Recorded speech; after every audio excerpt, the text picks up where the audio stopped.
Okay, this is Iceman, OG Iceman. I'm just going ahead and doing a new video for the Quest 3, aka Meta 3, my settings and in-game settings to get what I believe is the best performance. If anyone has a little tweaks or other advice that they could share with us, please do. I do this on my own. I'm not a professional. Um, I found the best settings for the meta to get really good graphics in the game was keeping it around 80 frames. I found at 90 frames it was pushing my system too much. I think if you have a 40, 90 or better, you're gonna be able to do 90. But for me, I found 80 is the best, and then maxing out the resolution in the goggles, which is 4x. When I did that on the 90 settings, it was just a little too much. I was getting a lot of more breaking, stuttering, etc. Um, and at 72, I actually didn't see a lot of performance. The graphics were a little lower. As you can see, it's 3 versus point 0.4. So I think if you have a lower end system, like a 3080 or something like that, then you'd want to probably run it at 72 just and keep it and lower this back down to the basics, so you can get a smooth play, because that's the most important on that. The rest of this is just pretty simple. Um, I am using a powered connector to my system, and it's called I'm going to spell it Kilo Uniform Juliet Echo Charlie Tango. I can't pronounce the word, but I will post a link on that. I spelled it phonetically if you don't know what I just did. And it's really nice to have a powered cable to your goggles because, one, my goggles don't run down. They stay in the 90 percentile even after hours of play. So I do recommend the cable for that. Everything else here is pretty standard. I didn't do anything fancy on this. There is one thing in the MetaQuest 3 settings. I can't really show you this, but when you log into your Quest, there is an option before you link to go to night mode. You can kind of do this in your video settings, even on your desktop. So people who are playing, you can go to desktop settings, and you will see that in here there's night light is what they'll call it, the warm colors. I find using that setting for the HP Reverb G2, I think you just turn this on and then it does it in the game. I don't think they have it in there. Other VRs, you probably just turn it on the desktop and it'll do that. So by turning the warmer colors, it automatically sets everything off the blue light, and so you won't get as much eye strain from the sun in the game. It's easier to spot the blacks. Um, so spotting aircraft and stuff like that is real easy, and I do recommend doing that. All right, so I'm done with this. In-game settings, I'll go ahead and I will post them up.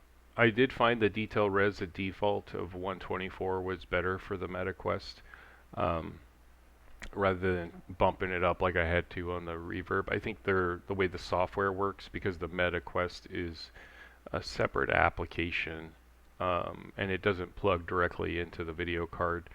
It allows a lot more. Plus, there's processing inside your goggles that is being taken advantage of that processor. So it does take a little bit less load and gives you a higher end system.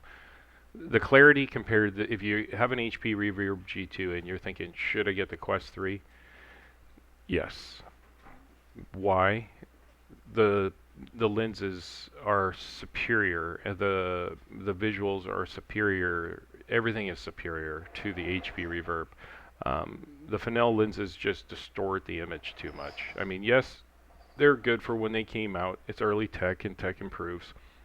This is the next level. If HP was still making VR and in the game, they would have to move in this direction. Um, I just can't say. The sound quality, I would say, is just as good as when I flew with the Reverb. Um, I would say the Reverb gets a little bit of a bonus there just on the sound if everything is all said and done. The weight, the comfort, all of that is good. Now I did buy an aftermarket strap, which I'll post, and it's made by Kiwi. which is the same company I buy my cable strap controllers with. Cable strap management is important if you're doing VR. The cables snap if you put too much torque on them and they're not supported correctly, then they're bending or whatever.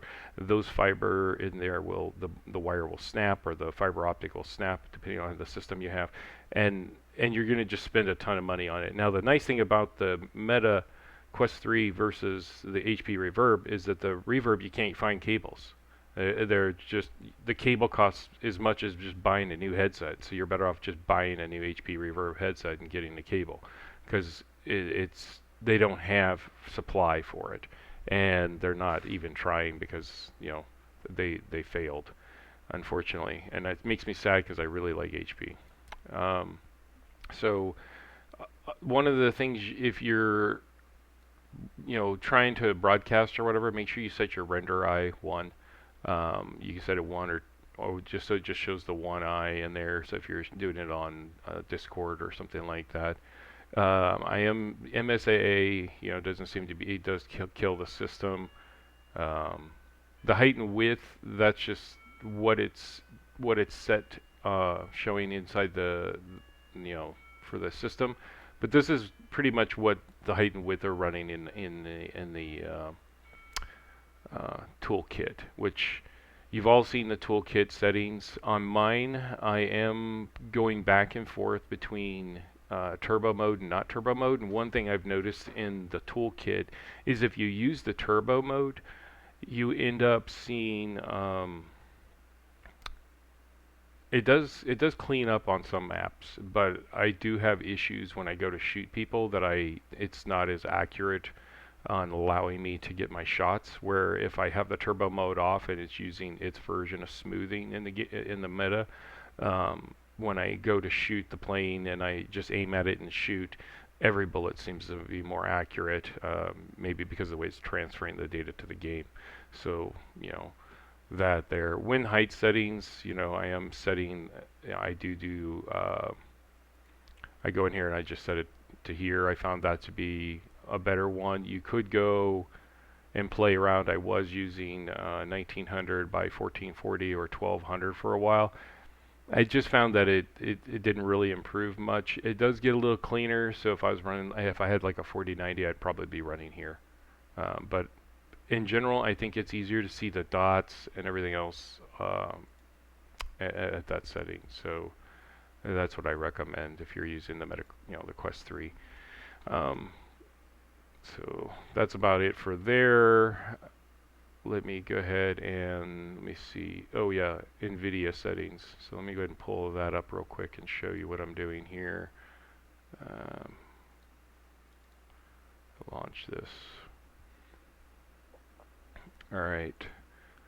So for IL2, I am using image scaling. I don't know if it's because it's an application, but it seems to be working. I only run it about 40%.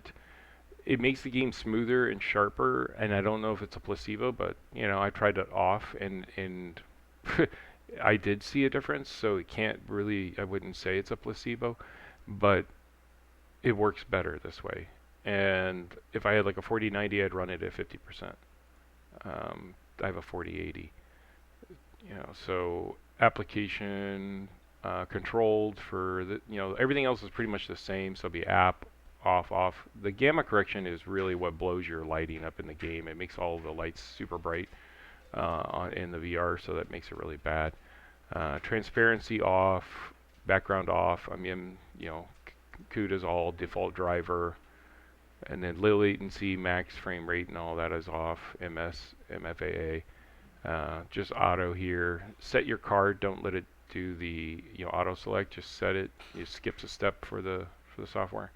Preferred maximum performance is what I'm using.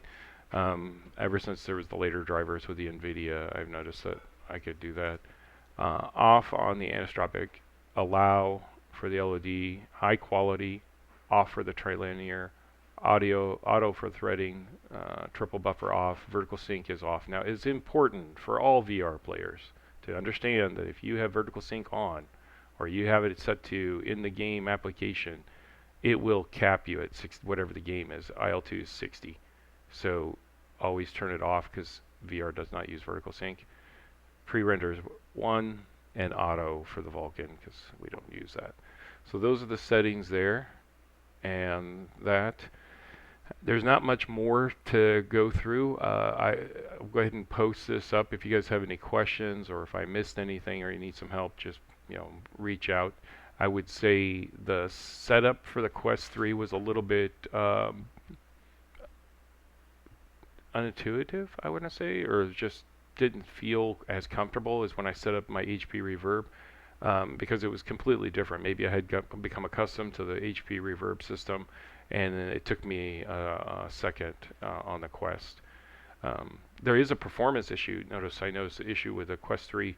Turn off in the settings when you go to play IL2, there's an option for your Wi-Fi. Turn the Wi-Fi off while you're flying and hooked to the cable. I found for some reason the Quest will bounce back and forth and it causes lag. So once I did that, because I was getting messages like you're no longer connected to the Wi-Fi, and it would pop up while I was in game, and that's one other thing to get rid of. Speaking of game popping up, there is a setting. Let me go into game mode. Game mode settings. Now, a lot of people. The game mode settings is nice for IL2, and I've heard people in the game playing, and they're like, "Oh, my virus protector just started downloading. I hate that," or an update started doing this, or this did this, or this. When you turn on the game mode, it shuts all that garbage off, and what it does is it also turns off any applications that are in the background that Windows is running or whatever that hurt the performance that aren't necessary. So it's going to stop a lot of stuff and put it on pause while you're in the game. So I do recommend that for flat screeners or anybody who just likes gaming and don't want to have their system doing something while they're in the middle of it. All the professional players who play for money, like all these games, these kids that are playing, they do have their system set up that way because they can't afford for their virus protector to pop up in the middle of some, final heat where they're going to win 100 grand. So that it's, if they're doing it, just think about it. So that's the last of that. Also, on the drivers, I am using, just for the video purposes and history, because these do stay online for a long time, my current system setup is I am running driver version 552.22. That is the latest one as of 5/7/2024. And then on the component side, you can see that I'm running a 4080, which is a really nice one.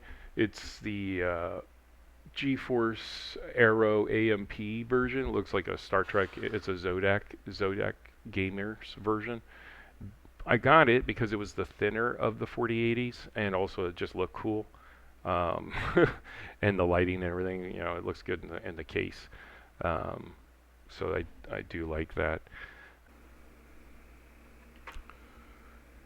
One of the things I want to go ahead and add here real fast is going to be the toolkit. So let me get into my toolkit and kind of show some stuff here.